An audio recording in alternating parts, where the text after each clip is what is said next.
Karibu tena kwenye uchambuzi wetu. Leo tunaangalia hivi vyanzo vinavyojaribu kufumbua siri jinsi ya kuweka ule moto wa mapenzi hai kwenye uhusiano wa muda mrefu. Jambo gumu hilo kwa wengi. Kweli.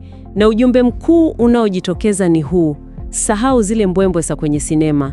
Mapenzi ya kweli, yani yanajengwa kwa vitu vidogo vidogo vya kila siku. Vile vinavyomfanya mwenza wako ajisikie, anaonekana, anathaminiwa, anapendwa kweli. Hapo. Lengo letu hapa ni kukupa wewe mbinu halisi za kukuza hizo hisia. Basi, twende kazi. Hoja ya kwanza kabisa, muhimu sana kutoka kwenye haya maandishi. Ile picha ya mapenzi tunayoiona sijui kwenye TV inaweza kuwa tatizo. Kabisa. Yaani kile wewe unachofikiri ni romantic, huenda kwa mwenza wako si kitu kabisa. Ni kweli. Na maandishi yanasisitiza hili kwa nguvu. Badala ya kubahatisha, ufunguo ni kumwelewa mwenza wako kipekee. Kama ile dhana ya lugha za mapenzi. Pia inaonyesha kitu cha kushangaza kidogo. Watu wengi wanadhani wanajua lugha ya mwenzao, lakini kumbe wengi wanakosea. Kuelewa lugha yake haswa ndio msingi. Ndio maana kama ulivyosema, kumfulia nguo siku ngumu. Inaweza kuwa na maana kubwa kuliko maua mengi kama lugha yake ni vitendo vya huduma. Hilo lina mantiki kubwa sana, na ina maana hatuhitaji kusubiri labda siku ya wapendanao au birthday, sivyo? La hasha. Vyanzo vinasisitiza nguvu ya mapenzi ya kila siku. Vitu vidogo kama kumwambia tu nakupenda, lakini kwa kumaanisha. Kabisa. Au kumtengenezea chai jinsi anavyopenda haswa asubuhi. Au hata kushikana mikono tu mnapotembea au mnaangalia TV. Hapo sasa, hivi ndivyo vyanzo vinaviita kama zile nyuzi ndogo zinazofuma zulia imara la mapenzi. Zulia zima linatokana na nyuzi ndogo ndogo. Fikiria kusikiliza kwa makini. Yaani sio tu kusikia maneno anayoyasema. Ni zaidi ya hako. Ndiyo. Ni kuweka simu pembeni, kumtazama machoni, kuuliza maswali yanayofuata. Unajua, hii inatuma ujumbe mzito, ni inajali unachohisi. Halafu tusisahau nguvu ya shukrani na pongezi. Hata kwa vitu vidogo. Kusema tu, nilithamini sana ulivyonisaidia jana. Maneno kama hayo yana uzito. Kweli kabisa. Na vipi kuhusu vitendo vyenyewe sasa? Maandishi yanataja mifano mingi ya vitendo vidogo vya huduma. Kama kumrahisishia kazi anapokuwa amechoka sana. Au kumletea blanket bila kuulizwa anapoonekana na baridi kidogo. Vitu vidogo hivyo. Na hapa kuna kitu muhimu zaidi. Vitendo hivi vidogo vina nguvu zaidi vinapolenga kupunguza mzigo au stress ya mwenza wako. Kumbe sio tu kufanya kitu kizuri. Ni kuonyesha unamjali kiukweli na unataka kumsaidia, kumrahisishia maisha. Hata mguso usio wa kingono. Kama kukumbatiana. Ndiyo. Kukumbatiana kwa dhati au hata kuweka mkono begani anapokuwa na mawazo. Vyanzo vinaeleza jinsi hii inavyojenga hisia za usalama na ile hali ya kuunganishwa. Ingawa hivyo vya kila siku ndio msingi imara. Vipi kuhusu kuweka zile juhudi za makusudi? Maandishi yanazungumzia pia umuhimu wa mapenzi yaliyopangwa. Kabisa. Na hapa si lazima iwe kitu kikubwa sana au cha gharama kubwa, unajua? Miadi ya kimapenzi ya mara kwa mara ni muhimu. Inaweza kuwa kupika pamoja chakula kipya nyumbani. Au kucheza mchezo wa kadi labda. Hasa. Au kutoka kwenda kujaribu mgahawa mpya au hata kutembea tu kwenye bustani. Kinachosisitizwa hapa ni ubunifu.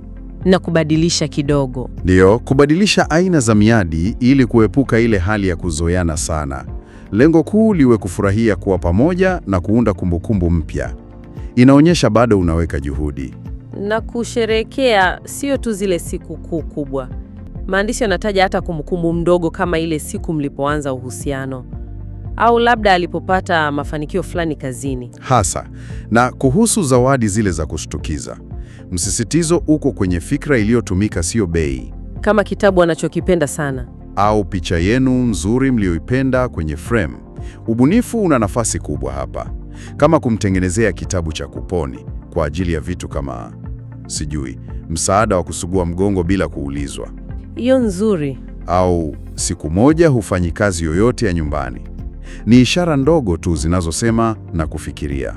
Yote haya yanajenga kitu kikubwa zaidi inaonekana. ule muunganiko wa kihisia na kimwili. Ndiyo kiini chake hasa. Maandishi yanaeleza kuwa tayari kushiriki hisia zako za ndani kabisa, zile ndoto zako, hofu zako. Na muhimu zaidi, kumtengenezea mwenza wako mazingira salama, ambapo yeye pia anaweza kufanya hivyo bila kuhisi anahukumiwa. Hapo ndipo panapojenga uaminifu na urafiki wa kina. Na hii inahusisha pia kuzungumza wazi kuhusu mahitaji yenu ya kimwili. Bila shaka.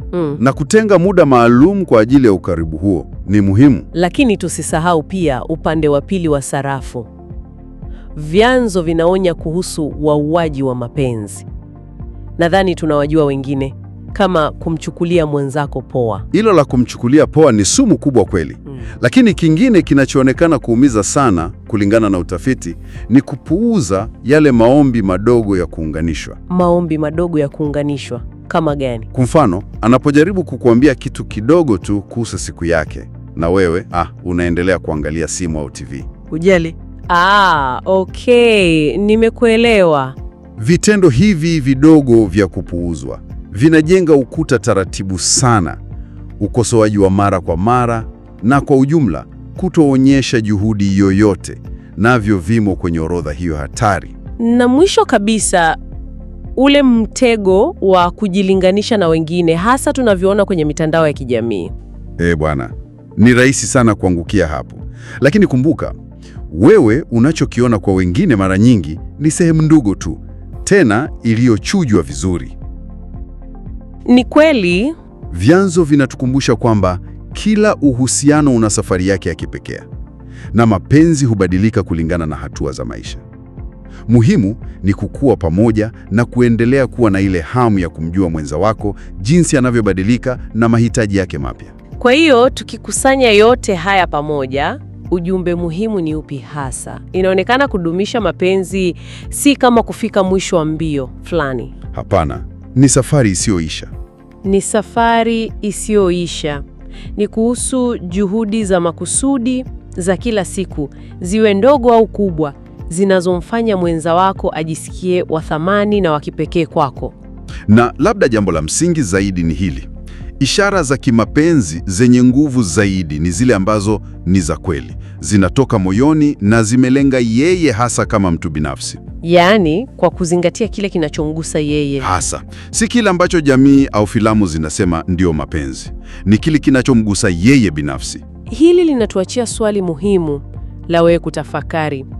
Ukifikiria kwa makini sasa kuhusu ile lugha ya mapenzi ya mwenza wako, ni kitendo gani kidogo cha kila siku unachoweza kuanza kufanya leo au kesho ili kuonesha unamjali na kumthamini kwa njia ambayo unajua itamgusa yeye kipekee?